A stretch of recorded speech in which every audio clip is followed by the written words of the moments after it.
Elon Musk company అయిన Starlink కు భారత్లో శాటిలైట్ ఇంటర్నెట్ సేవలు ప్రారంభించేందుకు అవసరమైన కీలక అనుమతులు లభించాయి.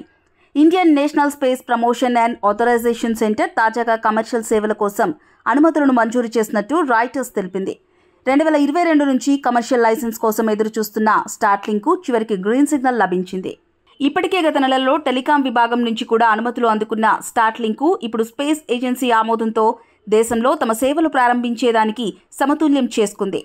వన్ వెబ్, రిలయన్స్ జియో వంటి కంపెనీలకు ఇలాంటి అనుమతులు ముందే లభించిన విషయం తెలిసిందే.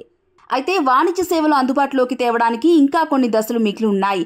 అందులో భాగంగా ప్రభుత్వం నుంచి స్పెక్ట్రమ్ కేటాయింపు, బేస్ స్టేషన్లకు మౌలిక వస్తువుల ఏర్పాటుతో పాటు తమ సేవలు భద్రతా ప్రమాణాలకు అనుగుణంగా ఉన్నాయని నిరూపించుకునేందుకు ట్రయల్ను నిర్వహించాల్సి ఉంటుంది.